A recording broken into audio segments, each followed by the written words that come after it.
आज हम लोग नया टॉपिक स्टार्ट करने जा रहे हैं, इलेक्ट्रोमैग्नेटिक इंडक्शन।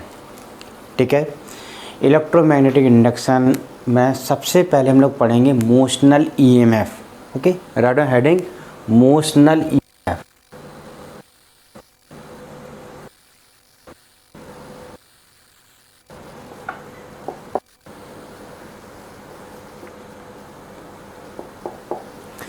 ईएमएफ तो हम लोग पहले ही सीख चुके हैं। बैटरी में क्या होता है?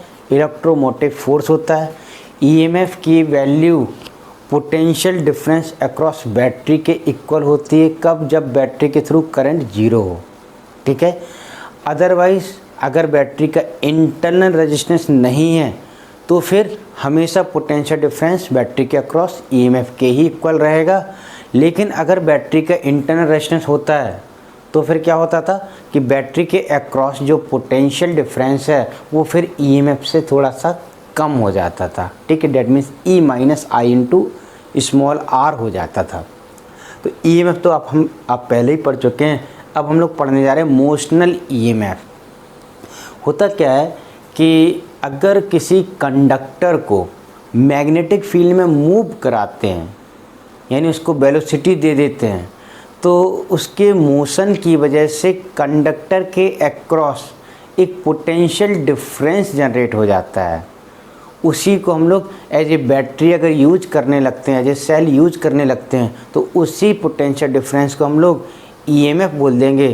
ठीक, इलेक्ट्रोमोटिव फोर्स बोल देंगे, जिसकी वजह से इलेक्ट्रॉन का मोशन हो सकता है किसी दूसरे रेजिस्टेंस के अक्रॉस, किसी दूसरे सर्किट में हम लोग करंट फ्लो करा सकते हैं। ठीक है, तो ये जो पोटेंशियल डिफरेंस है मोशन की वजह से जनरेट होता है। कहाँ जनरेट होता है? मैग्नेटिक फील्ड में। कब जनरेट होता है? जब कंडक्टर को मोशन कराते हैं, यानी मूव कराते हैं। ठीक है, तो पहले एक बार फिर से चेक कर लेते हैं। मैग्नेटिक फील्ड में अगर कोई चार्ज पार्टिकल मूव करता था तो क्या होता था? मान लिया कि यहाँ पर इस रीजन में, पूरे रीजन में अंदर की डायरेक्शन में, इनवर्ड डायरेक्शन में सपोर्टेड मैग्नेटिक फील्ड है। ये क्रॉस क्या रिप्रेजेंट कर रहा है? Inward direction. इस इनवर्ड डायरेक्शन में मैग्नेटिक फील्ड है। अब मुझे बताओ ज़रा कि इस मैग्नेटिक फील्ड में अगर एक किसी चार्ज को हम अगर मूव कराते हैं, मान लीजिए इसको v वेलोसिटी देकर मूव करा देते हैं किसी चार्ज q को, तो इस चार्ज में अगर ये पॉजिटिव का चार्ज है तो इसमें मैग्नेटिक फील्ड की वजह से फोर्स लगता था। कितना फोर्स लगता था? फोर्स लगता था, आपका जो फोर्स होता था वो होता था charge q into velocity cross magnetic field. इस तरीके से फोर्स लगता था, और इस फोर्स का डायरेक्शन वेलोसिटी और मैग्नेटिक फील्ड वेक्टर दोनों के ही परपेंडिकुलर होता था। और डायरेक्शन निकालने के लिए क्या करते थे? हम वेलोसिटी की डायरेक्शन में फिंगर रखते थे और उन फिंगर्स को मैग्नेटिक फील्ड की डायरेक्शन में टर्न कर देते थे। जैसे कि ये चार्ज है अगर, और वेलोसिटी इस साइड को है, मैग्नेटिक फील्ड कहाँ को है? मैग्नेटिक फील्ड अंदर को है।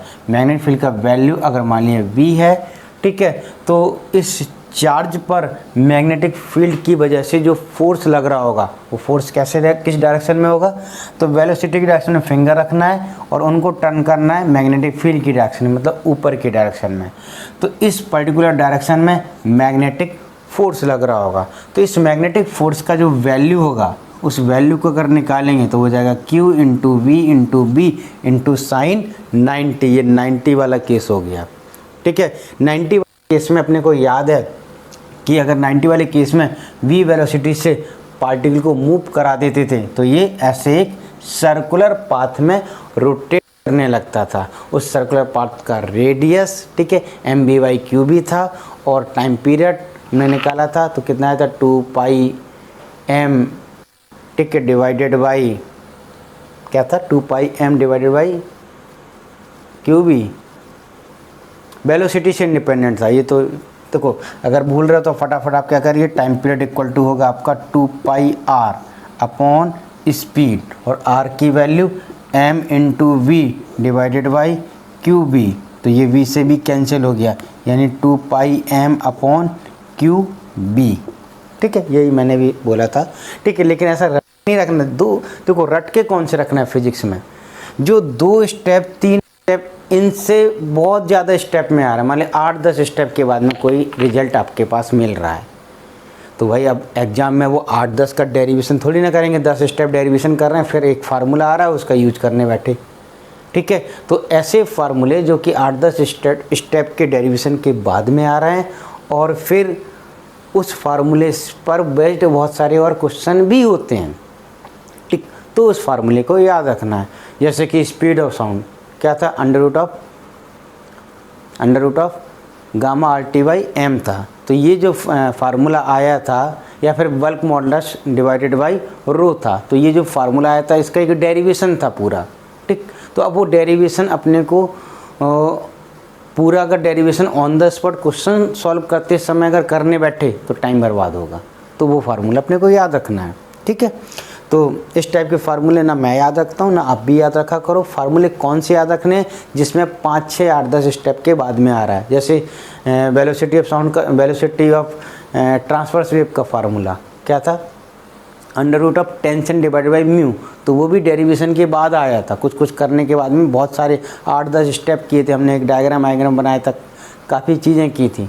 तो फिर आपको वो लास्ट वाला रिजल्ट रटा हुआ भी रहना चाहिए, क्योंकि स्पीड ऑफ ट्रांसवर्स वेव पर बेस्ड क्वेश्चन भी डायरेक्टली पूछे जाते हैं। ठीक है, तो अब ऐसा फार्मूला जो कि कई स्टेप के बाद में आ रहा है और साथ में उस फार्मूले पर बेस्ड और भी बहुत सारे क्वेश्चन हैं, तो ऑब्वियसली आपको फिर वो वाला जो फार्मूला है वो आपको याद रखना ही पड़ेगा।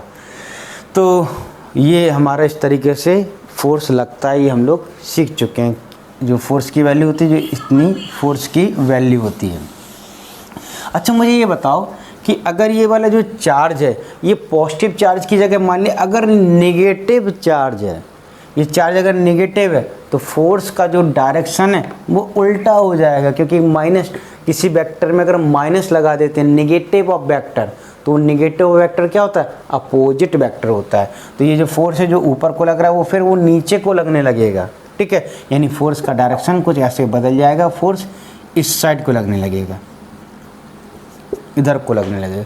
अच्छा, मुझे बताओ अगर मान लिया कि ये जो चार्ज पार्टिकल है, ये एक चार्ज पार्टिकल मान लिया एक इलेक्ट्रॉन है, तो इलेक्ट्रॉन का चार्ज ई के इक्वल होता है लेकिन नेगेटिव साइन का होता है। ठीक है, ई की जो वैल्यू होती है वो क्या होती है, इलेक्ट्रॉनिक चार्ज कहलाता है। ई की वैल्यू क्या होती है अपनी 1.6 × 10⁻⁻19 कूलम। तो ये जो चार्ज है, इस चार्ज पर जो इलेक्ट्रॉन है इस पर नीचे की डायरेक्शन में मैग्नेटिक फील्ड की वजह से मैग्नेटिक फोर्स लगने लगेगा। ये जो फोर्स है ये इस इलेक्ट्रॉन को ऐसे नीचे मूव कराएगा, तो ये ऐसे एक सर्किल में रोटेट करने लगेगा अगर यहाँ पर फ्रीली इसको छोड़ दिया जाता है। अब मैं देखो क्या करने जा रहा हूँ, मैं ऐसे बोल रहा हूँ कि ये जो इलेक्ट्रॉन है ये फ्रीली कहीं भी नहीं जा सकता है। इसको एक जगह इसके बोल दिए कि भाई इतनी जगह में इस इलेक्ट्रॉन को रहना है। ठीक है, और ये क्या है, ये मान लीजिए एक एल लेंथ का, यहाँ से यहाँ तक एल लेंथ का कोई एक ऐसा ऑब्जेक्ट बनाया, बोला कि इलेक्ट्रॉन इतनी ही जगह में रह सकता है। ऐसा कैसे कर सकते हैं, हमने यहाँ पर मान लिया कि एल लेंथ का एक कंडक्टिंग रॉड ले ली, तो कंडक्टिंग रॉड में क्या होता है, बहुत सारे फ्री इलेक्ट्रॉन, और वो फ्री इलेक्ट्रॉन कहीं भी ऐसे जा सकते हैं। ठीक, लेकिन वो रहेंगे कहाँ, कंडक्टर के अंदर ही रहेंगे। यानी अब क्या हो गया कि ये जो इलेक्ट्रॉन है ऐसे सर्कुलर मोशन अपने आर रेडियस के सर्किल में नहीं कर सकता। ठीक, ओके, तो अब क्या होगा कि इस इलेक्ट्रॉन में फोर्स नीचे को लगेगा, फोर्स नीचे को लगेगा तो ये इलेक्ट्रॉन नीचे को ऐसे मूव करेगा। तो अब यहाँ पर हम अलग तरीके से बोल रहे हैं, हम क्या बोल रहे हैं, एक हमारे पास एक कंडक्टिंग रॉड है, उसमें बहुत सारे इलेक्ट्रॉन हैं, मतलब ये इलेक्ट्रॉन नहीं और भी यहाँ पर बहुत सारे इलेक्ट्रॉन, सभी इलेक्ट्रॉन, ये जो रॉड है वो पूरी की पूरी रॉड ही मूव कर रही है, मतलब कंडक्टर मूव कर रहा है। वहीं हम धीरे धीरे जा रहे हैं, मोशनल ईएमएफ पर जा रहे हैं। मोशनल ईएमएफ क्या था कि अगर कोई कंडक्टर मैग्नेटिक फील्ड में मूव करता है, मोशन करता है, तो उस कंडक्टर के अक्रॉस इंड्यूस ईएमएफ जनरेट हो जाता है, ईएमएफ जनरेट हो जाता है। उसी ईएमएफ को नाम दे दिया था मोशनल ईएमएफ। तो देखो एक कंडक्टर है, इस कंडक्टर को अगर v वेलोसिटी से, इस वाली वेलोसिटी से पूरे कंडक्टर को मूव करा दिया, तो हम क्या बोलेंगे, इस कंडक्टर में जितने भी इलेक्ट्रॉन हैं वो सभी के सभी इलेक्ट्रॉन मूव कर रहे होंगे, और सभी के सभी इलेक्ट्रॉन जो फ्री इलेक्ट्रॉन है कंडक्टर अंदर वो सभी अगर मूव कर रहे हैं तो हर एक में नीचे को फोर्स लगेगा, हर एक में नीचे को फोर्स लगेगा। कितना फोर्स लगेगा, ऑब्वियसली हमको निकालना आता है, कितना फोर्स लगेगा, चार्ज ऑफ इलेक्ट्रॉन। ठीक है, into velocity into magnetic field into sine 90, इतना फोर्स लगेगा। हर एक में डाउनवर्ड डायरेक्शन में फोर्स लगेगा। उन फोर्सेस की वजह से क्या होगा, यहाँ पर तो बहुत सारे इलेक्ट्रॉन हैं, तो यहाँ के इलेक्ट्रॉन नीचे ऐसे मूव करने लगेंगे। तो यहाँ पर रॉड के इस वाले एंड पर यहाँ पर इलेक्ट्रॉन का जो डेंसिटी इलेक्ट्रॉन बढ़ जाएगा, यानी रॉड का ये वाला जो एंड है ये निगेटिवली चार्ज हो जाएगा। अब अगर ये निगेटिवली चार्ज हो गया तो जितने इलेक्ट्रॉन यहाँ पर आ रहे हैं वो इलेक्ट्रॉन यहाँ से मूव करके आए, उनकी जगह लेने के लिए यहाँ वाले इलेक्ट्रॉन आ जाएंगे, इधर वालों की जगह लेने के लिए और इधर के इधर आ जाएंगे, यानी यहाँ के इलेक्ट्रॉन ऐसे ड्रिफ्ट करके यहाँ पर इकट्ठे हो गए हैं। तो इफेक्टिवली देखा जाए तो यहाँ तो इलेक्ट्रॉन रहेंगे, लेकिन यहाँ पर यहाँ इलेक्ट्रॉन यहाँ वाली जो इलेक्ट्रॉन मूव करके नीचे जाएंगे उनकी जगह लेने के लिए और ऊपर से कोई नहीं आ सकता, क्योंकि कंडक्टर अपना एल लेंथ का एक रॉड है। ठीक, तो होगा क्या कि इधर इलेक्ट्रॉन की डिफिशियंसी हो जाएगी, मतलब कमी हो जाएगी। और डिफिशियंसी ऑफ इलेक्ट्रॉन क्या होता है, पॉजिटिव चार्ज होता है। डेट मीन्स इस वाले एंड पर, रॉड के इस एंड पर पॉजिटिव चार्ज जनरेट हो जाएगा। तो इसमें अगर पॉजिटिव चार्ज जनरेट हो जाएगा तो हम क्या बोल सकते हैं, रॉड के एक एंड पर पॉजिटिव चार्ज है, दूसरे एंड पर नेगेटिव चार्ज है। ठीक है, अब देखो जब भी दो चार्ज होते हैं हमारे, कोई भी चार्ज और नेगेटिव चार्ज है, तो पॉजिटिव चार्ज जनरेट होती है, ये सोर्स होता है, ये सिंक इलेक्ट्रिक कहाँ बीच में, पॉजिटिव चार्ज नेगेटिव, इन दोनों के बीच में एक इलेक्ट्रिक फील्ड जनरेट हो जाएगी।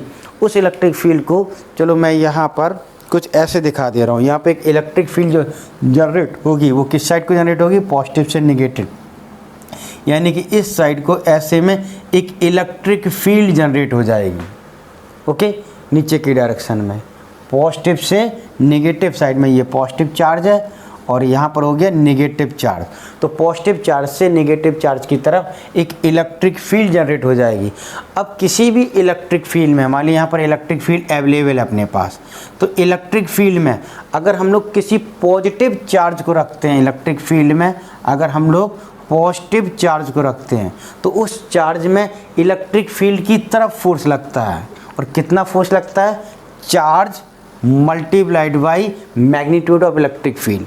अच्छा, उसी इलेक्ट्रिक फील्ड में अगर हम लोग नेगेटिव का चार्ज रखते हैं तो उस नेगेटिव चार्ज में इलेक्ट्रिक फील्ड के अपोजिट में फोर्स लगता है। कितनी वैल्यू का, चार्ज का मैग्नीट्यूड इनटू इलेक्ट्रिक फील्ड का मैग्नीट्यूड, इतने वैल्यू का फोर्स लगता है। लेकिन ये किस लगता है, इलेक्ट्रिक फील्ड के अपोजिट डायरेक्शन में लगता है।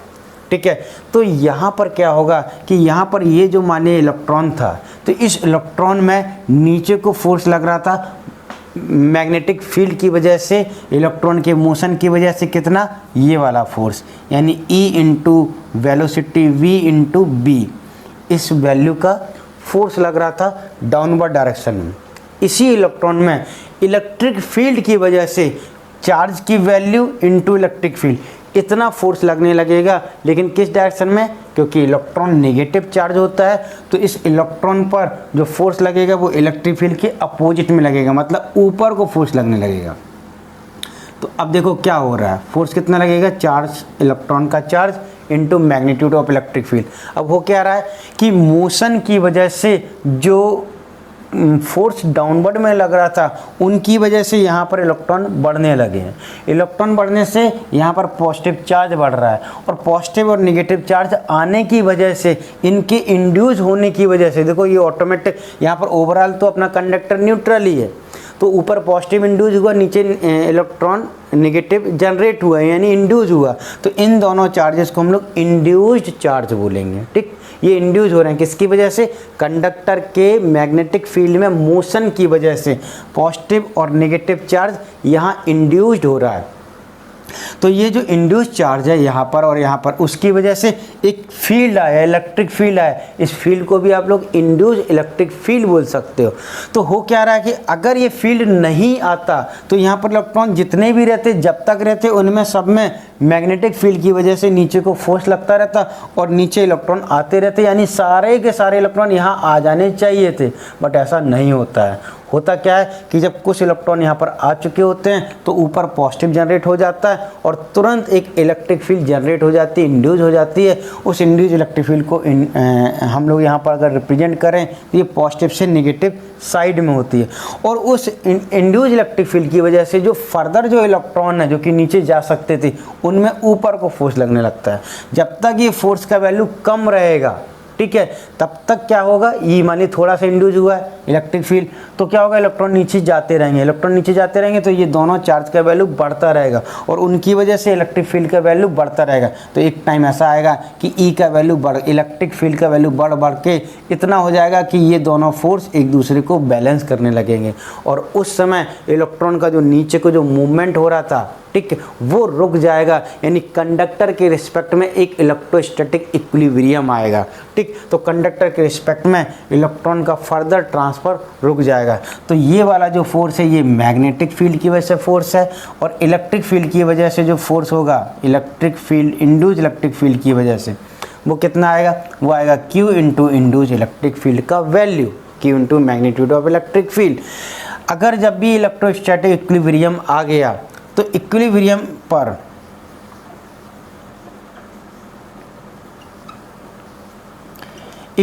में क्या होगा कि ये दोनों फोर्स एक दूसरे को बैलेंस करने लगेंगे, यानी E into capital E is equal to E V B ऐसा हो जाएगा।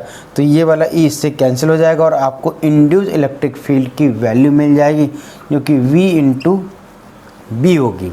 ठीक है, अब देखो इलेक्ट्रिक फील्ड में और चीज़ें सीखते हैं कि अगर मान लिया कि यूनिफॉर्म इलेक्ट्रिक फील्ड, अच्छा ये इलेक्ट्रिक फील्ड भी जो इंड्यूस हो रही होगी पूरे कंडक्टर में वो यूनिफॉर्म हो रही होगी। क्यों यूनिफॉर्म हो रही होगी, क्योंकि यहाँ पर भी इसके अपोजिट में होना है और इसको बैलेंस करने के हिसाब से इतनी ही वैल्यू का होना है। सिमिलरली यहाँ पर अगर कोई इलेक्ट्रॉन है तो उसके भी इक्विलिब्रियम के लिए उतनी ही वैल्यू का इलेक्ट्रिक फील्ड जनरेट होना है और सेम ऊपर की डायरेक्शन में, यानी कि जो मैग्नेटिक फोर्स है उसके अपोजिट में ही होना है। ठीक है, तो सब कुछ अगर सब कुछ सेम है, मतलब डायरेक्शन और मैग्नीट्यूड सेम है, हम बोलेंगे इस वाले रीजन में, इस रॉड में एक इलेक्ट्रिक फील्ड इंड्यूस हो रही है और उस इलेक्ट्रिक फील्ड का जो मैग्नीट्यूड है, डायरेक्शन है, वो कांस्टेंट है, मतलब यूनिफॉर्म इलेक्ट्रिक फील्ड है। और अगर यूनिफॉर्म इलेक्ट्रिक फील्ड होती है तो यूनिफॉर्म इलेक्ट्रिक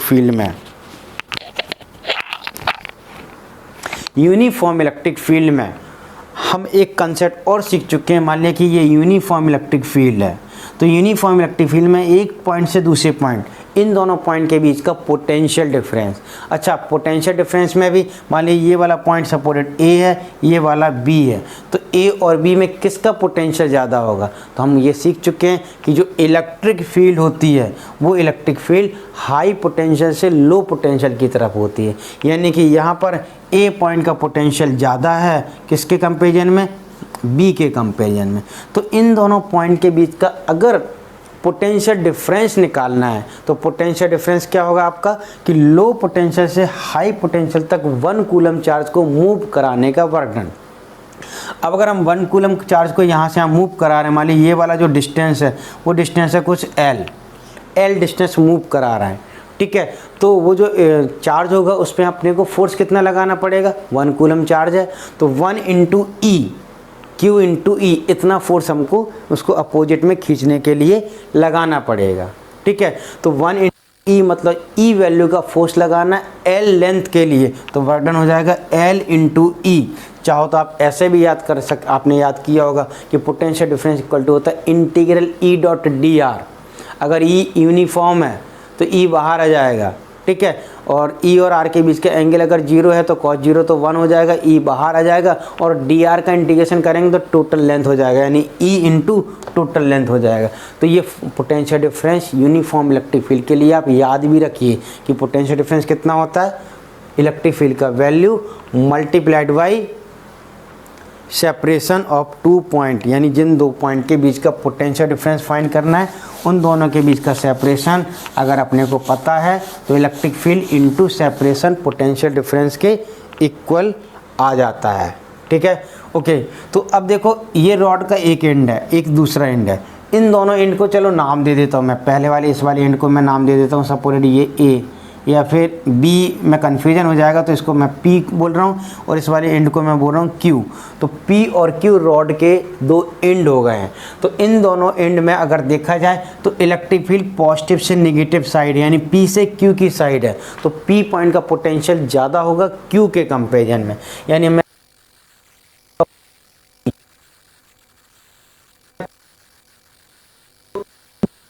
के बीच का पोटेंशियल डिफरेंस P और Q दोनों पॉइंट के बीच का पोटेंशियल डिफरेंस अगर हम यहाँ कैलकुलेट करना चाहें तो ये पोटेंशियल डिफरेंस फील्ड का value into separation between point, that means E to L। Separation मैंने L, यहाँ L क्या है, रॉड का लेंथ है, तो वही लेंथ सेपरेशन के इक्वल आ जाएगा, यानी E इंटू एल का पोटेंशियल डिफरेंस हो जाएगा दोनों पॉइंट के बीच में। P और Q के बीच में potential difference E into L का हो जाएगा। ओके, ठीक है। अब देखो ये जो दो पॉइंट हैं, इन दोनों पॉइंट के पोटेंशियल डिफरेंस को ही हम लोग as a battery as a EMF use करते हैं। तो यही जो पोटेंशियल डिफरेंस है, इसी पोटेंशियल डिफरेंस को अपने को कैलकुलेट करना है और यही अपने को एज ए बैटरी इसको हम यूज करते हैं। तो कोई ई जो है वो तो इंड्यूस हो रहा है इलेक्ट्रिक फील्ड जिसका वैल्यू इतना आ रहा है, लेकिन अपने को मालूम क्या रहेगा, उस स्पेस में वेलोसिटी, उस स्पेस में मैग्नेटिक फील्ड कितना है और रॉड का वेलोसिटी क्या है। तो एक काम करते हैं, ई का वैल्यू वहाँ पर डाल देते हैं जो कि है वेलोसिटी इंटू मैग्नेटिक फील्ड, यानी ये हो गया अपना L into V into magnetic field. ठीक है, L into V into magnetic field. इस तरीके से हमारा ये एक आ गया इंड्यूस ईएमएफ का वैल्यू। ठीक है, अब देखो इस इंड्यूस ईएमएफ की जो वैल्यू है जो कि दोनों पॉइंट के बीच में है, इन दोनों पॉइंट को यूज अगर करने लगे तो हम लोग इसको एज ए बैटरी यूज कर लेंगे और इसी पोटेंशियल डिफरेंस को हम लोग ईएमएफ बोल देते हैं। तो ईएमएफ को मैं ऐसे कर्सिव लेटर में ई से रिप्रेजेंट कर दे रहा हूँ। ये ईएमएफ हो गया किन दोनों पॉइंट के बीच का, पी और क्यू के बीच का, और इसी को हम लोग मोशनल ईएमएफ भी बोल सकते हैं। ठीक है, क्योंकि मोशन की वजह से ये जनरेट हो रहा है। अब देखो ज़रा इस मोशनल ईएमएफ का यूज कैसे करते हैं। तो यूज करने के लिए हम करते क्या हैं कि ये जो अपनी रॉड है, इस रॉड के दोनों एंड को आपको कनेक्ट करना होता है किसी रेजिस्टेंस के थ्रू, जिससे कि उसमें हम करंट वगैरह या जो कुछ भी यूज कर सकें। तो सपोर्टेड मान लीजिए यहाँ पर अंदर की डायरेक्शन में मैग्नेटिक फील्ड है पूरे स्पेस में, और रॉड है एक, इस रॉड का लेंथ है L। ठीक है, अंदर को जो मैग्नेट फील्ड है वो है B, और ये रॉड V वेलोसिटी से मूव कर रही है। तो इस रॉड के ये जो दोनों एंड है, इनके अक्रॉस पोटेंशियल डिफरेंस जनरेट होगा। उस पोटेंशियल डिफरेंस की वैल्यू होगी L into V into B. इतना पोटेंशियल डिफरेंस रॉड के दोनों एंड के अक्रॉस जनरेट हो रहा होगा। तो ये जो रॉड है जिसके दोनों एंड के बीच में इतना पर्टिकुलर वैल्यू का पोटेंशियल, इतना ईएमएफ अगर जनरेट हो रहा है, तो इस रॉड के ईएमएफ को अब किसी रेजिस्टेंस में यूज कैसे करना है। तो क्या किया जाता है भाई, रॉड को तो मूव भी करना है, यानी ऐसा देखा जाए तो ये जो बैटरी हो गई है जिसका पोटेंशियल डिफरेंस, ये मूविंग बैटरी हो गई। तो इसका यूज करने के लिए हमको जो भी चीज़ यूज करना है उसको यहाँ लगा के ऐसे साथ साथ में चलाना पड़ेगा। तो या तो साथ साथ में चला लीजिए, तो उस वाले मान लीजिए एक मान लीजिए फ़ैन है, उस फैन को चलाना है अपने को। ठीक है, उस फैन को ऐसे यहाँ पर फैन को ऐसे लगा दिए दोनों एंड पर, तो क्या होगा कि ये पॉजिटिव टर्मिनल था, ये नेगेटिव टर्मिनल था, तो यहाँ पर ऐसे इसमें करंट यहाँ पर फ्लो होने लगेगा। करंट फ्लो हो रहा है यहाँ से यहाँ पर, ऐसे करंट फ्लो होने लगेगा, तो ये जो फ़ैन वगैरह ही चल जाएगा। लेकिन प्रॉब्लम क्या है कि ये जो रॉड है ये मूव कर रही है, तो फ़ैन को भी आपको साथ में मूव कराना पड़ेगा। यहाँ पर लाइट लगा सकते हो आप। ठीक है, एलईडी लैंप लगा दिया, तो वो लैंप भी रॉड के साथ साथ में मूव कराना पड़ेगा। तो बैटरी के ये जो, इसको हम अगर एज ए बैटरी सोच रहे हैं, यूज कर रहे हैं, तो इसके दोनों एंड के अक्रॉस आपको कुछ ना कुछ कनेक्ट करना पड़ेगा, कोई ना कोई डिवाइस कनेक्ट करनी पड़ेगी जिससे हम इस ईएमएफ को यूज कर सकें। तो इसके लिए एक और तरीका अपनाया जाता है। देखो करते क्या है कि यहाँ पर ये जो रॉड के जो दोनों एंड हैं, इन दोनों एंड को ऐसे एक बहुत बड़ी रेल के ऊपर रख देते हैं। रेल मतलब समझ लो ऐसे जैसे रेलवे लाइन्स होता है, उसमें क्या दो पटरियाँ होती हैं, तो ये दोनों पटरी ऐसी हो गई हैं। ठीक, ओके, तो ये दोनों रेल्स हैं अगर, और जो कि कैसे कंडक्टिंग है, इन दोनों रेल के ऊपर हमने ये वाला एक रॉड रख दिया जिसका लेंथ है एल, और फिर उन दोनों रेल के ऊपर इस रॉड को ऐसे मूव करा दिया। मूव कराने पर क्या है कि इन दोनों पॉइंट के बीच में पोटेंशियल डिफरेंस है। अच्छा, ये कंडक्टर है तो जो पोटेंशियल इस वाले पॉइंट का होगा वही इन सभी का हो जाएगा, और सिमिलरली यहाँ पर भी जो पोटेंशियल इसका है वही इन सभी का हो जाएगा। यानी इसका पोटेंशियल कितना हो जाएगा, इसका हो जाएगा हर एक बार इस वाले पॉइंट का पोटेंशियल हो जाएगा Vp। अगर ये P था पॉइंट तो फिर पूरे इस वाले रेल का पोटेंशियल Vp हो जाएगा, और सिमिलरली यहाँ वाले का पोटेंशियल हो जाएगा Vq। तो अब इन दोनों के बीच में अगर हम कोई भी एक डिवाइस लगा देते हैं, मतलब यहाँ पर मान लिया मैंने एक रेजिस्टेंस लगा दिया, तो इन रेल के ऊपर तो ये मूव कर रहा है आपका रॉड, ठीक है, तो रॉड तो मूव कर रहा है, लेकिन जो ईएमएफ है, पोटेंशियल डिफरेंस है, उसको हम लोग यहाँ पर आसानी से यूज कर लेंगे, ठीक है। अब यहाँ पर अगर यूज करेंगे तो हम बोलेंगे ये पॉजिटिव टर्मिनल है और ये नेगेटिव टर्मिनल है, इन दोनों के बीच का पोटेंशियल डिफरेंस वो पर्टिकुलर वैल्यू का है, तो यहाँ पर उतना ही पोटेंशियल डिफरेंस इस रेजिस्टेंस के अक्रॉस होगा। और अगर यहाँ का हाई पोटेंशियल है, यहाँ का लो पोटेंशियल, तो high to low potential current flow हो जाएगा, ठीक है। तो ये जो करंट जो फ्लो हो रहा होगा, इसकी अगर अपने को वैल्यू पता करनी है तो करंट की जो वैल्यू होगी, करंट की वैल्यू, तो ये क्या हो जाएगी, obviously potential difference divided by resistance. Potential difference P और Q के बीच का कितना है, वो है LVV, यानी LVB/R। इतना इस सर्किट में करंट फ्लो होने लगेगा। डैट मीन्स रॉड के मोशन की वजह से ये जो कंप्लीट सर्किट है, इसमें ये पर्टिकुलर वैल्यू का करंट फ्लो होने लगेगा। इसी करंट को हम लोग इंड्यूस्ड करंट बोलेंगे, और ये जो पोटेंशियल डिफरेंस है इसको हम लोग इंड्यूस्ड ईएमएफ बोलेंगे। अब देखो, जब भी ऐसा कोई क्वेश्चन आएगा तो आपको कर क्या देना है, इसको एक इफेक्टिव सर्किट डायग्राम में कन्वर्ट करना है। इफेक्टिव सर्किट डायग्राम में कैसे कन्वर्ट करेंगे, तो ये जो रॉड होगा, उस रॉड को आपको, ये जो रॉड है, इस रॉड को आपको एक बैटरी में दिखाना है। उस बैटरी का पॉजिटिव टर्मिनल कहाँ होगा, पॉजिटिव टर्मिनल कहाँ होगा, जहाँ पर पॉजिटिव चार्ज आएगा। तो वैसे तो हुआ क्या था कि इलेक्ट्रॉन में नीचे फोर्स लगा था और इलेक्ट्रॉन नीचे चले गए थे, लेकिन हम मन में सोचेंगे कि चलो रॉड में पॉजिटिव चार्ज है, और अगर पॉजिटिव चार्ज है तो वो अगर V से मूव कर रहा है, तो पॉजिटिव अगर V से मूव कर रहा है तो पॉजिटिव में फोर्स कैसे लगेगा, VQ इंटू V×B, यानी वेलोसिटी की डायरेक्शन में फिंगर रखेंगे और मैग्नेटिक फील्ड की डायरेक्शन में टर्न करेंगे, तो थंब की डायरेक्शन में फोर्स लगेगा पॉजिटिव चार्ज पर, मतलब पॉजिटिव इधर आ जाएगा। तो अपने को बैटरी का जो इंड्यूस ईएमएफ बैटरी, इसकी जगह एक बैटरी दिखाना है, तो उस बैटरी का पॉजिटिव कहाँ दिखाना है, तो पॉजिटिव दिखाने के लिए वेलोसिटी की डायरेक्शन में फिंगर रखना है, मैग्नेटिक फील्ड की डायरेक्शन में उनको टर्न करना है, थंब देगा आपको ये जो बैटरी है इसका पॉजिटिव टर्मिनल, और निगेटिव ऑब्वियसली दूसरा निगेटिव हो जाएगा, ठीक है। इसके बाद में बाकी का जो रेल है उसको आप वायर में, कंडक्टर में दिखा दीजिए, और जो रेजिस्टेंस वगैरह लगा होगा उसको तो आप वैसे ही दिखा सकते हैं, ठीक है। हाँ, अगर मान लीजिए ये जो रॉड है इसका भी रेजिस्टेंस है, मान लीजिए इसका रेजिस्टेंस है कुछ R1 या स्मॉल r, इस रॉड का रेजिस्टेंस है, तो फिर वो जो स्मॉल r होगा, उस स्मॉल r को आप बैटरी का इंटरनल रेजिस्टेंस कंसीडर करेंगे, ठीक है। उसको आप इधर दिखा दीजिए, इधर दिखा दीजिए स्मॉल r, ठीक। तो ये हमारा कंप्लीट बैटरी हो गया with internal resistance. Internal resistance कब होगा, जब मूविंग रॉड का रेजिस्टेंस दिया गया होगा, और अगर कुछ नहीं लिखा क्वेश्चन में तो इस R को आपको कंसीडर नहीं करना है, ठीक है। तो ये इफेक्टिव सर्किट डायग्राम बनाकर आप ये जो रेजिस्टेंस है इसमें करंट फाइंड आउट कर सकते हैं, ठीक है। तो ये जो आज हमने अभी सीखा, इसमें ये जो E है इसको बोलेंगे इंड्यूस ईएमएफ, इसकी वैल्यू आ रही है LVB, ठीक है, ओके। इसको यूज करने के लिए हम लोग करते क्या है कि रेल्स के ऊपर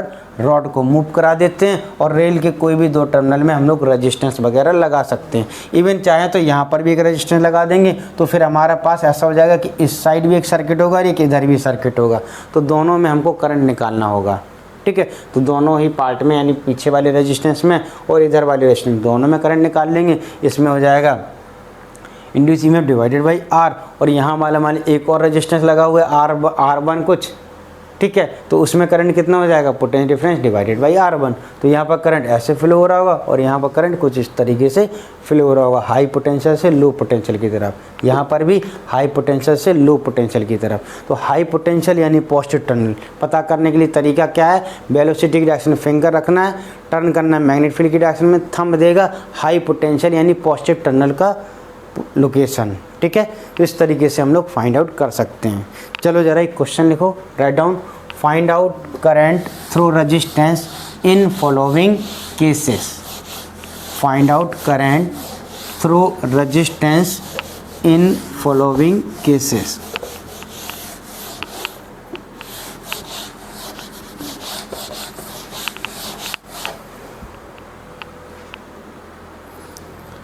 तो एक मैं यहाँ पर क्वेश्चन दे रहा हूँ। इस क्वेश्चन में एक रेल है, मैग्नेटिक फील्ड पूरे स्पेस में अंदर की डायरेक्शन में ऐसे क्रॉस करके मैंने मैग्नेटिक फील्ड दिखाया है, तो ये पूरे रीजन में है, ठीक है। और यहाँ पर मैं एक रॉड को मूव करा रहा हूँ, एक रॉड है जो कि मूव कर रही है, इस साइड को मूव कर रही है, ठीक है। इसका वेलोसिटी v है, लेंथ l है। और एक और रॉड में और दिखा रहा हूँ जो कि मूविंग रॉड है, वो मूव कर रही है इस साइड को, इसका वेलोसिटी डबल है, लेंथ तो वही l है। यानी यहाँ पर दो रॉड है, दोनों ऐसे मूव कर रहे हैं।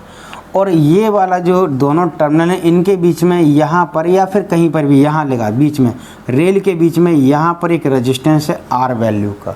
क्वेश्चन के अकॉर्डिंग आपको इसी रेजिस्टेंस में करंट बताना है। तो लॉजिक क्या था अपना, लॉजिक ये था कि हमको करना क्या है, हमको ये जो मूविंग रॉड है, अच्छा मूविंग रॉड का मैंने रेजिस्टेंस नहीं दिया, तो मूविंग रॉड को हमको एक बैटरी में एक ईएमएफ में कन्वर्ट कर देना है, और इस वाले रॉड को भी हमको एक बैटरी या फिर एक ईएमएफ में कन्वर्ट कर देना है। तो कन्वर्ट जब कर रहे होंगे तो इसको जब कन्वर्ट करेंगे तो इसको हम लोग एक बैटरी में कुछ ऐसे कन्वर्ट कर देंगे, ठीक है। तो ये जो बैटरी है इसका ईएमएफ अगर अपने को निकालना है तो ईएमएफ क्या हो जाएगा, ईएमएफ का जो वैल्यू है वो हो जाएगा अपना L into V into B, ठीक है। अच्छा ये डेरिवेशन में भी याद रखिए कि रॉड ऐसे थी, मैग्नेटिक फील्ड अंदर को था, वेलोसिटी इधर को थी, यानी तीनों परपेंडिकुलर, रॉड का लेंथ, वेलोसिटी का डायरेक्शन और मैग्नेटिक फील्ड का डायरेक्शन तीनों ही म्यूचुअली परपेंडिकुलर है। तो ऐसा हम लोगों ने एक डेरिवेशन करके अभी एक फार्मूला बनाया था। तो यहाँ पर भी देखो जरा, मैग्नेटिक फील्ड अंदर को है, वेलोसिटी इस साइड को, लेंथ ऐसा है, तीनों ही परपेंडिकुलर हैं, ठीक है। वेलोसिटी इधर को है, मैग्नेटिक फील्ड अंदर को है और रॉड ऐसे ऊपर को दिख रही है, तो तीनों का परपेंडिकुलर, तो इस तरीके से होगा। अच्छा पॉजिटिव मैंने जल्दी बना दिया, खुद से सोचना है, कैसे सोचेंगे।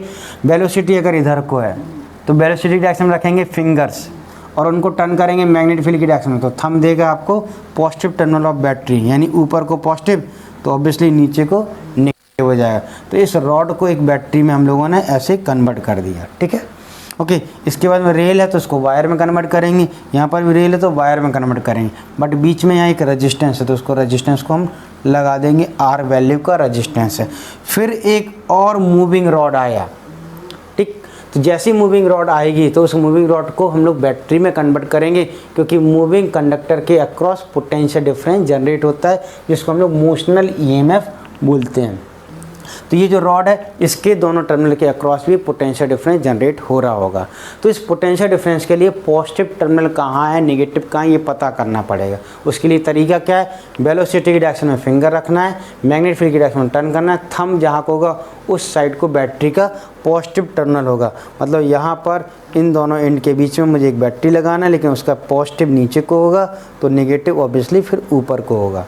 तो ये एक और इस वाले रॉड की वजह से बैटरी होगी, इसका पॉजिटिव नीचे नेगेटिव ऊपर को आया, और इसका जो ईएमएफ होगा उसका वैल्यू क्या होगा, तो ऑब्वियसली लेंथ, वेलोसिटी और मैग्नेटिक फील्ड तीनों परपेंडिकुलर हैं, तो वही फार्मूला लग जाएगा। क्या था, L into velocity into magnetic field, लेकिन वेलोसिटी डबल है तो ये हो जाएगा L into 2v into b, ठीक है। चाहो तो ऐसे लिख दो 2LVb, तो ये हो गया इस तरीके से, ठीक।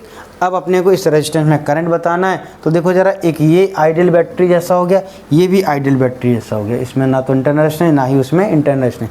अब देखो ज़रा, इस बैटरी का पॉजिटिव टर्मिनल इधर करंट भेज रहा है और इसका भी इसी साइड को भेज रहा है, यानी दोनों बैटरी सीरीज में है, एक के बाद हैं सीरीज में और एक दूसरे को सपोर्ट कर रही हैं, तो नेट ईएमएफ क्या हो जाएगा, इन दोनों का समेशन हो जाएगा। तो नेट ईएमएफ अगर इन दोनों का समेशन हो गया तो जो करंट होगा वो हो जाएगा net EMF divided by resistance. तो करंट हो जाएगा आपका 3LVB डिवाइडेड बाई R। मैंने 3LVB कैसे ले लिया, ये वाला और ये वाला वैल्यू ऐड हो जाए, क्योंकि ये बैटरी एक दूसरे को सपोर्ट कर रही हैं। अगर नहीं समझ में आता है तो आप यहाँ से ऐसे घूम कर किरचॉफ लूप की इक्वेशन बना दीजिए, उससे भी आंसर आ जाएगा। जैसे यहाँ से आगे बढ़ते हैं, निगेटिव मिल रहा है तो क्या लिखेंगे, -2LVB, ठीक है। और आगे बढ़ेंगे तो यहाँ पर प्लस मिल रहा है तो प्लस I/R, और आगे बढ़ेंगे तो माइनस मिला, -LVB, सेम पॉइंट पर आ गए, इक्वल टू 0, ठीक है। यहाँ से सॉल्व करेंगे, I का वैल्यू वही आएगा। आप किरचॉफ लूप से करिए या डायरेक्ट लॉजिक समझ में आ रहा है तो डायरेक्ट सॉल्व कर दीजिए। तो ये तो हो गया, चलो पहला क्वेश्चन, ये तो मैंने ही पूरा बता दिया। अब मैं थोड़ा सा एक और ऐसे क्वेश्चन बना रहा हूँ जिसमें चलो मैग्नेट फील्ड वही मैं अंदर को ही देता हूँ, ठीक है। चलो अगले वाले में बाहर को कर देंगे, थोड़ा सा बदल देंगे।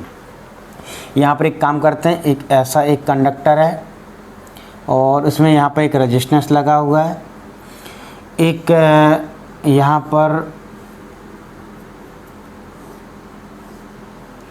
ये ऐसे रेल्स बिछे हुए हैं यहाँ पर, ठीक। इन दोनों रेल के बीच में यहाँ पे एक रॉड है, लेंथ L और वेलोसिटी V, ठीक है। एक और यहाँ पर है रॉड जो कि इस साइड को मूव कर रही है, ये मतलब पूरा हॉरिजॉन्टल में, ऐसे समझ लीजिए कि एक रेल ऐसा है इधर है और ऐसा जॉइंट है इधर, ये वाला जो पार्ट है ये मतलब हॉरिजॉन्टल वाले हॉरिजॉन्टल को मैंने ऐसे ही दिखा रखा है। यहाँ पर भी चलो एक रॉड ले लेते हैं, ये वाली जो रॉड है ये इस साइड को मूव कर रही है, इसका वेलोसिटी है 2v, इसका रेजिस्टेंस है R, ठीक। चलो लेंथ इसका L, इसका भी L। अब आपको ये जो रेजिस्टेंस है इसमें करंट फाइंड करना है। चलो ज़रा जल्दी से फाइंड करो, तब तक मैं एक और क्वेश्चन दे देता हूँ आपको।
अच्छा, ये जो रेजिस्टेंस है इसमें मैग्नेटिक फील्ड का आप डायरेक्शन भी बताना, ठीक। उसमें भी बताना, इसमें भी बताना, ठीक।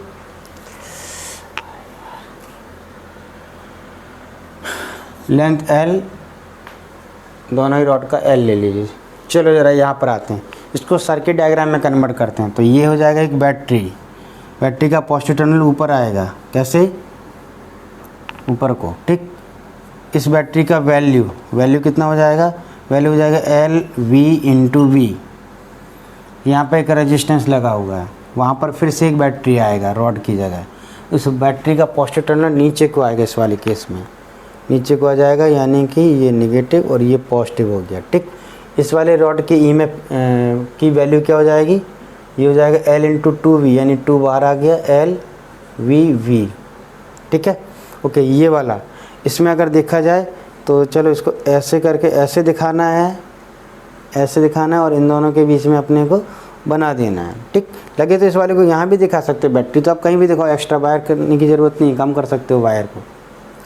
तो ये करंट में ये वेलोसिटी इस साइड को है, मैग्नेटिक फील्ड अंदर को, इधर को पॉजिटिव आ रहा है, यानी इधर पॉजिटिव हो गया, ये नेगेटिव हो गया, ऐसा, इस बैटरी की वैल्यू कितनी हो जाएगी, तो बैटरी की वैल्यू हो जाएगी LVB। ओके, अब देखो ज़रा यहाँ पर एक अच्छी बात यह है कि इसका पॉजिटिव इसको सपोर्ट कर रहा है और ये भी सपोर्ट कर रहा है, यानी तीनों एक दूसरे को सपोर्ट कर रहे हैं। तो नेट इंड्यूस ईएमएफ तीनों का समेशन हो जाएगा, यानी 4LVB हो जाएगा। तो जो इस सर्किट में जो करंट फ्लो हो रहा होगा, यानी कि रेजिस्टेंस के थ्रू जो करंट होगा वो हो जाएगा 4LVB डिवाइडेड बाई R। इतना करंट इस रेजिस्टेंस के थ्रू फ्लो हो रहा होगा। चलो ज़रा यहाँ आ जाते हैं, तो इसका भी इक्विवेलेंट सर्किट डायग्राम बनाते हैं। तो ये वाला जो बैटरी है इसका ईएमएफ कैसा, नीचे को पॉजिटिव आ रहा है, तो नीचे को पॉजिटिव, वैल्यू कितना हो जाएगा, तो वैल्यू हो जाएगा 2LVB, 2V की वजह से 2 आ गया। ओके, फिर यहाँ से यहाँ तक वायर ही है ऐसे, यहाँ पर एक रेजिस्टेंस है ऐसा, ठीक है।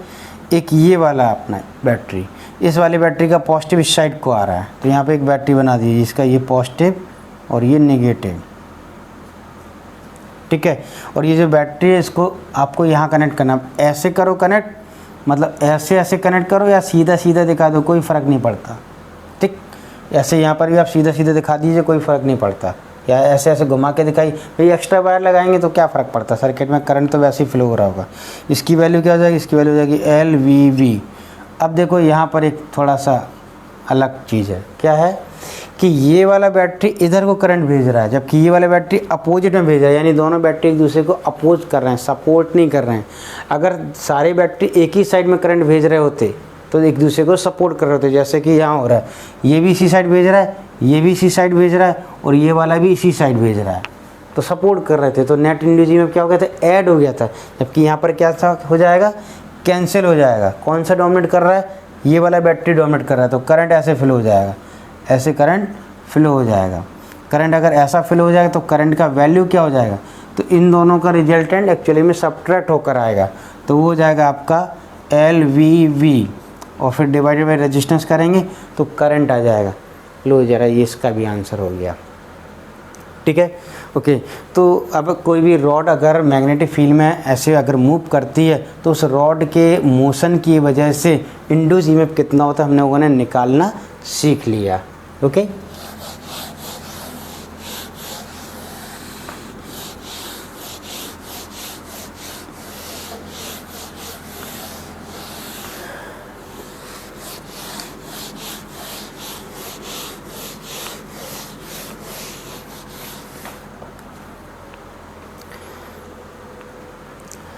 अब देखो अगर मान लिया कि ये जो रॉड मैग्नेटिक फील्ड सपोर्टेड अंदर की डायरेक्शन में है और वेलोसिटी चलो ऐसी आगे को ले लेते हैं, लेकिन रॉड मान ली ऐसी है, इस तरीके से रॉड है, यानी कि जिस डायरेक्शन में वेलोसिटी है उसी डायरेक्शन में रॉड है, या फिर ऐसा बोलें कि लेंथ के अलोंग अगर वेलोसिटी है तब क्या होगा, तो यहाँ पर जो इलेक्ट्रॉन है तब भी फोर्स लगेगा उनमें। फोर्स कैसे लगेगा इलेक्ट्रॉन में, फोर्स पॉजिटिव चार्ज में ऊपर फोर्स लगेगा, तो यहाँ पॉजिटिव आ जाएगा तो नीचे नेगेटिव आ जाएगा। तो ये जो पॉजिटिव है वो पूरे रॉड में अब इधर ऐसे आ जाएगा और यहाँ नेगेटिव ऐसे में पूरे में आ जाएगा। अब रॉड की ये दोनों जो टर्मिनल है, मान लीजिए ये वाला P है और ये वाला Q है, तो हम बोलेंगे कि ऐसे में तो पोटेंशियल डिफरेंस है लेकिन ऐसे में पोटेंशियल डिफरेंस नहीं होगा, ठीक है। ओके, ये सभी same charge positive positive positive आ जाएगा, तो ऊपर का पोटेंशियल सेम रहेगा, नीचे का सेम रहेगा, यानी कि इधर से इधर तक पोटेंशियल डिफरेंस नहीं होगा। रॉड के ऐसे इन दोनों टर्मिनल के बीच में तो होगा, लेकिन इन दोनों के बीच का डिस्टेंस भी बहुत कम है, कोई थिन रॉड है, पतली सी रॉड है और ऐसा लेंथ की तरफ मूव कर रही है, तो रॉड के इन दोनों टर्मिनल के बीच में जो पोटेंशियल डिफरेंस होगा वो इसके डायमीटर के हिसाब से ही होगा। डायमीटर अगर बहुत कम है, थिन पतला सा एक वायर है जो कि मूव कर रहा है, तो उसकी इन दोनों टर्मिनल के बीच में पोटेंशियल डिफरेंस नेग्लिजिबल होगा। अगर यही वायर ऐसे में रहा होता और मूव कर रहा होता तो फिर इन ऐसे में दो पॉइंट के बीच में पोटेंशियल डिफरेंस आता, जो कि लेंथ ठीक ठाक होता है, इलेक्ट्रिक फील्ड इनटू लेंथ करते तो ठीक ठाक पोटेंशियल डिफरेंस आ रहा होता। तो इस वाले केस में पोटेंशियल डिफरेंस ठीक ठाक नहीं आ रहा है। नहीं आ रहा है मतलब जब लेंथ के अलॉन्ग वेलोसिटी होगा तो जो इंड्यूस ईएमएफ है, ठीक, उसकी वैल्यू 0 हो जाएगी, ठीक है। तो इंड्यूस ईएमएफ की वैल्यू इस वाले केस में 0 हो जाती है।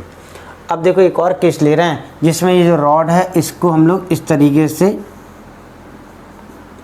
एल लेंथ ऐसा ले रहे हैं और वेलोसिटी कुछ इधर को ले रहे हैं, v वेलोसिटी है, ठीक है। और चलो ये वाला जो एंगल है ये मान लिया कि एंगल है कुछ अल्फ़ा वैल्यू का एंगल है। मैग्नेटिक फील्ड वही, चलो अंदर की डायरेक्शन में मैग्नेटिक फील्ड है बी वैल्यू का।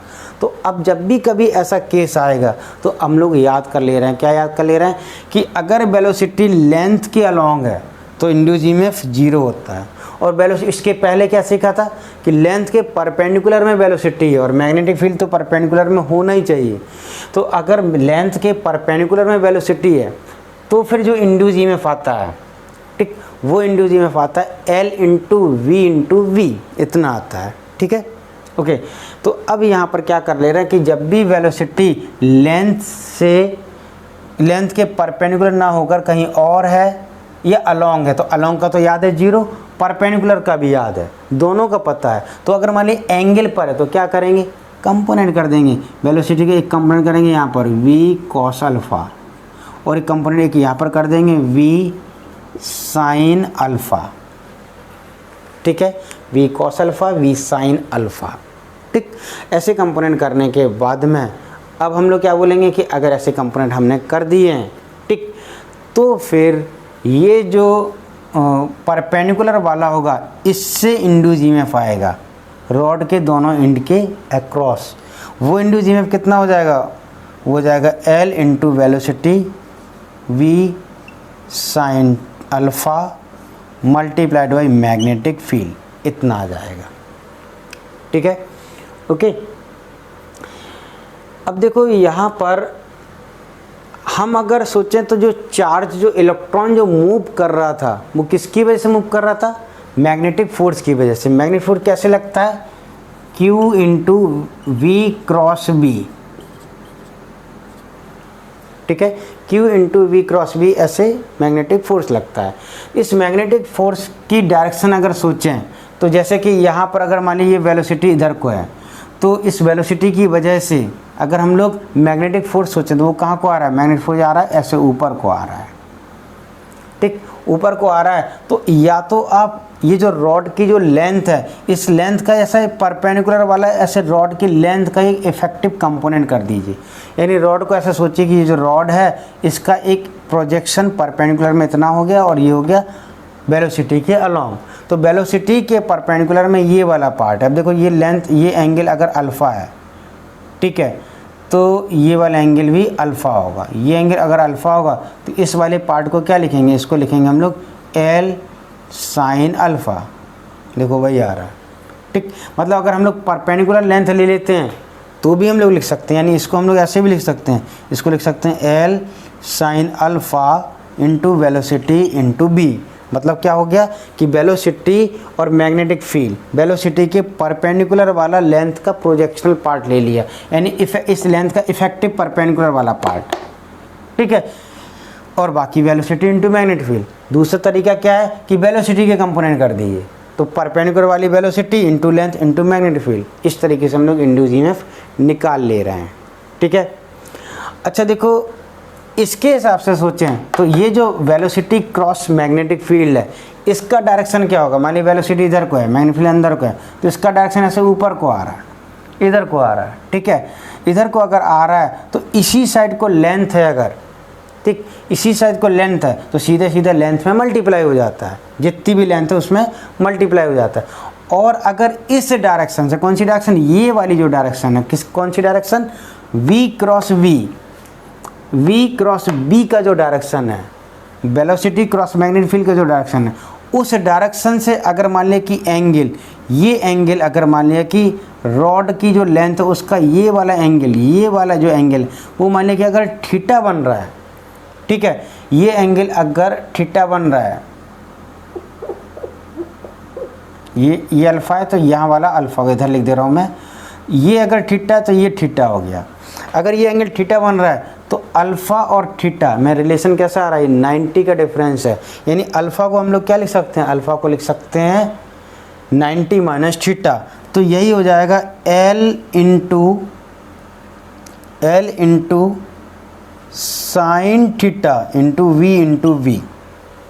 ठीक है। ओके, चाहो तो ऐसे भी लिख सकते हो LVB इंटू साइन थीटा, नहीं कॉस हो जाएगा, नहीं गलत कर दिया मैंने, साइन अल्फा, अल्फा को लिखेंगे 90 माइनस थीटा, तो साइन 90 माइनस थीटा ये हो जाएगा कॉस थीटा हो जाएगा, ठीक, यहाँ तो कॉस आ जाएगा, कॉस थीटा आ जाएगा, ठीक है।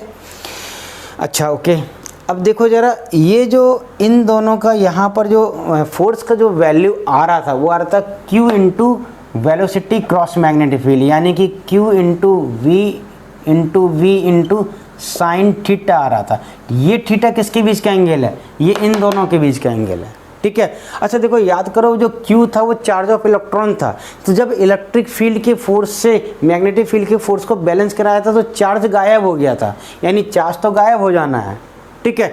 और यहाँ पर एक है वेलोसिटी और मैग्नेटिक फील्ड की वजह से ऐसा कुछ आने वाला है, अगर ये एंगल 90 है तो ये वाला वैल्यू 1 हो जाएगा, ठीक। तो यहाँ पर ये जो वैल्यू है वेलोसिटी इनटू मैग्नेटिक फील्ड, ये एक्चुअली में वेलोसिटी क्रॉस मैग्नेटिक फील्ड की वजह से आ रहा है, ठीक। और यहाँ पर एक और होना चाहिए था साइन थीटा, जो कि इन दोनों के बीच का एंगल था, वो भी एक होना चाहिए था, बट वो 90 ले लिया मैंने इस वाले केस में, इसलिए वो यहाँ पर दिख नहीं रहा है, ठीक है। इसका मतलब हम क्या बोल सकते हैं कि ये जो पार्ट है ये एक्चुअली में इसका पार्ट है, इसका पार्ट मतलब वेलोसिटी क्रॉस मैग्नेटिक फील्ड का पार्ट है, वो फोर्स का पार्ट है, फोर्स जो लग रहा था उसका डायरेक्शन है, ठीक। तो फोर्स का अगर पार्ट है, ये कुछ पार्ट है, बाकी कटने से के बाकी के जो चार्ज है वो गायब हो गया, तो ये एक वेक्टर क्वांटिटी था।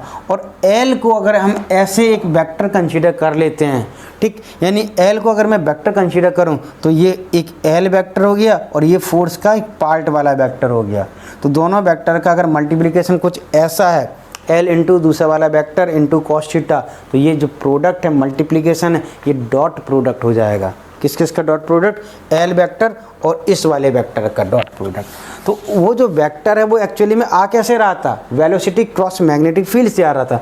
यानी कि मैं क्या बोल सकता हूँ कि जो इंड्यूस ईएमएफ है ये एक इफेक्टिव एल वेक्टर का डॉट प्रोडक्ट हो गया। किसके साथ में? तो एक और वेक्टर, वो वेक्टर कौन सा है? वो वेक्टर है वेलोसिटी क्रॉस मैग्नेटिक फील्ड, ठीक। डेट मीन्स अब अपने पास जो इंड्यूस ईएमएफ है इसके लिए एक फार्मूला हो गया L vector dot velocity vector cross magnetic field vector, ठीक। इसको आप चाहो तो स्केलर ट्रिपल प्रोडक्ट भी बोल सकते हो, L dot V cross B, ठीक। अपने को हमेशा याद रखना है कि जितने भी फार्मूले हैं उसमें सबसे लास्ट में मैग्नेटिक फील्ड है, और यहाँ पर भी देखो सबसे लास्ट में मैग्नेटिक फील्ड आया, ठीक।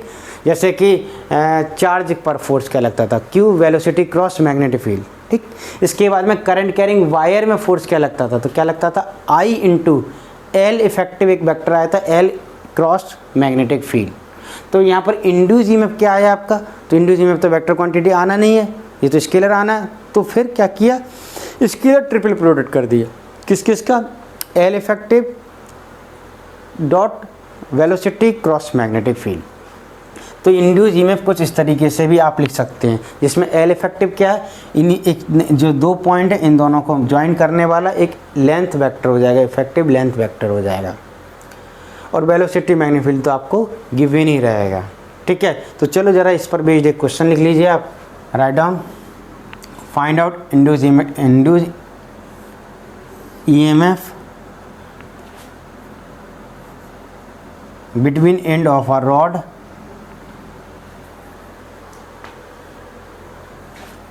चलो एक सिंपल सी रॉड बना देते हैं ऐसा, rod between end of a rod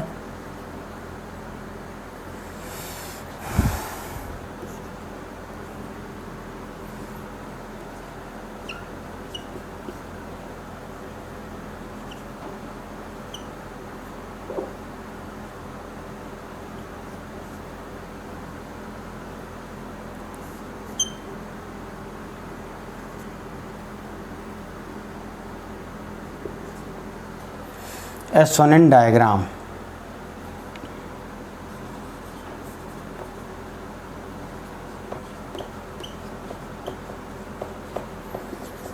देखो एक रॉड है जो कि इधर से यहाँ तक है, ठीक है।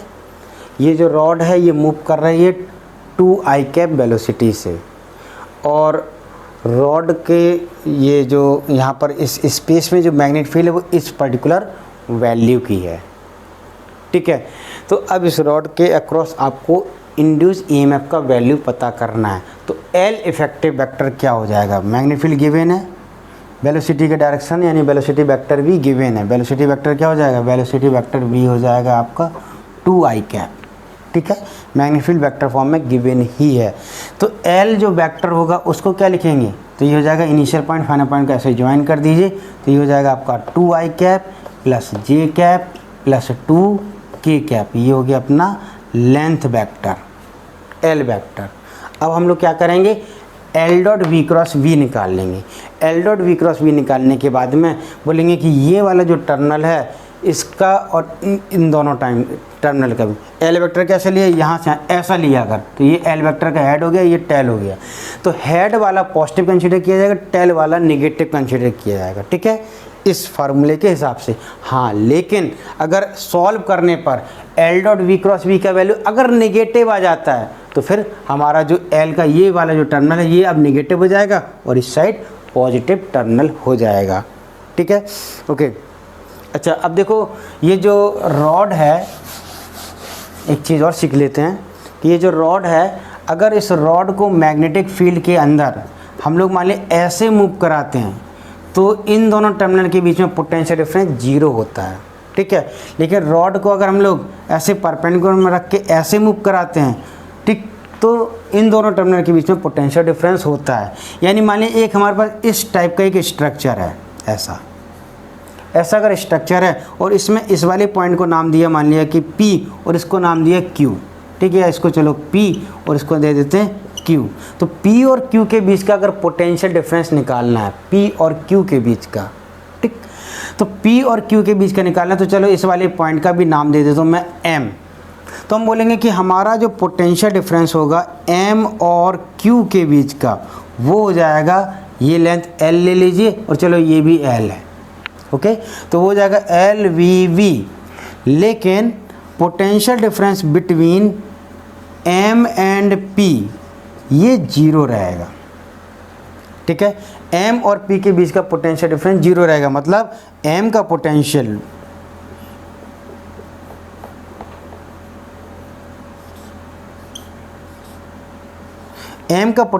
और P का पोटेंशियल इक्वल होगा, potential of M is equal to potential of P। अगर ऐसा है तो इन दोनों पॉइंट के बीच का पोटेंशियल डिफरेंस अगर मैं डायरेक्टली लिखूं तो वो डायरेक्टली क्या लिख सकता हूं मैं, potential difference of P and Q, तो वो हो जाएगा आपका, भाई ये तो 0 ही है तो M की जगह P लिख सकते हैं, यानी P और Q का डिफरेंस वही हो जाएगा LVB, ठीक है, LVV। इस LVV में ये इनिशियल पॉइंट है, ये फाइनल पॉइंट, ये इफेक्टिव लेंथ वेक्टर हो गया L इफेक्टिव, ठीक। तो जब वो डॉट प्रोडक्ट करेंगे जैसे यहाँ किया था, तो इसका इधर वाला कंपोनेंट, जैसे इस वाले रॉड का ये वाला पार्ट, ये है L sin theta, L sin alpha, वही L cos थीटा आया था, L cos थीटा आया था, ठीक। तो ये वाला जो पार्ट है, ये परपेंडिकुलर वाला पार्ट है, वही तो ये है। तो L इफेक्टिव अगर ऐसा है तो इसी को हम क्या लिख सकते हैं, L effective dot velocity cross magnetic field, okay. That means कोई भी दो टर्मिनल है, इन दोनों को अगर डायरेक्टली ज्वाइन, मतलब वायर, एक ऐसा वायर था अपना, ऐसा एक रॉड सेगमेंट था, तो इस सेगमेंट में एल इफेक्टिव कैसा लेना है, इनिशियल पॉइंट और फाइनल पॉइंट, इन दोनों पॉइंट को ऐसे ज्वाइन कर दीजिए तो ये एल इफेक्टिव हो जाएगा। यानी इस वाले फार्मूले में आप यहाँ पर एल इफेक्टिव लिख लीजिए। और एल इफेक्टिव वेक्टर कैसे होगा, जैसे कि करंट कैरिंग वायर में जो फोर्स निकालते थे, ठीक, वैसे यहाँ पर एल इफेक्टिव वेक्टर होगा जो कि इन दोनों एंड को ज्वाइन करने से, पी और क्यू को ज्वाइन करने से आ रहा होगा एल इफेक्टिव वेक्टर। तो L effective dot velocity cross magnetic field, इस टाइप से आपका इन दोनों टर्मिनल के बीच में पोटेंशियल डिफरेंस हो जाएगा।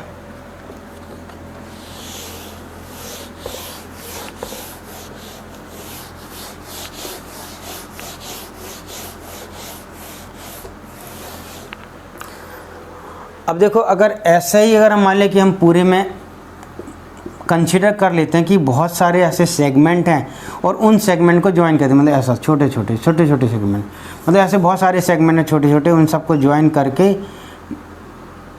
यानी सीधा मैं ऐसे बोलूँ, ऐसे मान लीजिए एक वायर है, ऐसा एक वायर है, इसके इन दोनों टर्मिनल के बीच में पोटेंशियल डिफरेंस निकालना है। तो हम इसको ऐसे ऐसे छोटे छोटे छोटे छोटे ऐसे हॉरिजॉन्टल और वर्टिकल ऐसे मिला मिला के बहुत सारे सेगमेंट में इसको हम बना सकते हैं। बहुत सारे सेगमेंट में अगर बनाएंगे तो हर एक के लिए क्या हो जाएगा भाई, ये वाले पार्ट से आएगा, इससे कुछ नहीं आएगा फोर्स, इससे आएगा तो नेट कितना हो जाएगा, ये इस वाली लेंथ के हिसाब से आ जाएगा। तो हम लोग करेंगे कि क्या, इन दोनों को ज्वाइन करेंगे और इसी को लिख देंगे एल इफेक्टिव वेक्टर। मतलब एक अगर ऐसा टेढ़ा बेड़ा वायर है तो उसके लिए भी एल इफेक्टिव डायरेक्ट ज्वाइन करने वाला हो जाएगा। डैट मीन्स यहाँ पर मैं इस वाले क्वेश्चन में एक्चुअली में ऐसा एक वायर मैंने आपको शुरुआत में दिखाया था, ठीक। और ये जो वायर है ये ऐसे मूव कर रहा है 2 आई कैप से। तो इस वाले वायर के दोनों टर्मिनल में अगर पोटेंशियल डिफरेंस निकालना है तो अपने को क्या करना पड़ेगा, ऐसा एक एल इफेक्टिव वेक्टर बनाना पड़ेगा। तो ये एक्चुअली में हमारा एल इफेक्टिव वेक्टर है, ठीक। कब, जब अगर वायर अपना ऐसा टेढ़ा बेड़ा दिया गया है। तो हमारे पास एक फार्मूला हो गया, क्या फार्मूला आया, L effective dot velocity cross magnetic field, ठीक है। तो ये फार्मूला आ रहा है, ये ऐसे टिपिकल केसेस के लिए है, लेकिन अगर आसान केस है तो अपने को सीधा सीधा याद रखना है। क्या है आसान केस, आसान केस ये है कि मैग्नेटिक फील्ड अंदर को, वेलोसिटी परपेंडिकुलर में, लेंथ भी परपेंडिकुलर, तीनों परपेंडिकुलर में, तो सीधा रटा होना चाहिए क्या, L into V into B, ठीक है। और उसी सीक्वेंस में रटिए आप जिस सीक्वेंस में ये है, जिससे कि अपने को कभी कन्फ्यूजन नहीं हो। जैसे कि करंट कैरिंग वायर में जो फोर्स था, ठीक, उसको भी मैंने कैसे याद कराया था, आई एल क्रॉस वी था। तो आई एल वी स्पेशल वाले केस के लिए जब परपेंडिकुलर हो, ठीक, जब परपेंडिकुलर हो वायर जो है लेंथ वेक्टर है वो अगर मान लिए मैग्नेटिक फील्ड के परपेंडिकुलर है, ठीक, तो जो उसमें जो फोर्स लग रहा होगा वो हो जाएगा आई एल बी। अदरवाइज क्या है formula, I into L cross B. Similarly यहाँ पर फार्मूला क्या है, L dot V cross B, ठीक है, L dot V cross B. लेकिन अगर लेंथ, मैग्नेटिक फील्ड और वेलोसिटी वेक्टर तीनों ही अगर परपेंडिकुलर हैं तो आएगा, आंसर आएगा अपना एल वी पी, ठीक। तो एल वी वी जो स्पेशल वाला केस है, इसी पर ज़्यादातर क्वेश्चन पूछे जाएंगे। जैसे अभी मैंने इसके पहले कुछ क्वेश्चन पूछे थे तो वो स्पेशल केस वाले ही थे, ठीक। तो वही अपने को ज़्यादा ये यूज करने में आना चाहिए। लेकिन ऐसा इसीलिए लेकिन हम लोगों ने रट क्या रखा है, क्या है, एल पहले, फिर वेलोसिटी, फिर magnetic field, L V B ऐसे रटना है अपने को। जिससे कि अगर कभी अगर मान लिया ऐसा वेक्टर फॉर्म में मैग्नेटिक फील्ड आ गया और वेक्टर फॉर्म में वेलोसिटी आ गया और जो लेंथ इफेक्टिव वेक्टर वो भी ऐसे आई कैप जे कैप के कैप के टर्म में आ रहा है, तो इंड्यूस ईएमएफ कैसे निकालना है, तो वही जो फार्मूला हमने याद करके रख रहे हैं एल वी बी, उसी को हम लोग स्केलर ट्रिपल प्रोडक्ट में कन्वर्ट कर देंगे। यानी L vector dot velocity vector cross magnetic field vector, लो हो गया हमारा फार्मूला, ठीक है।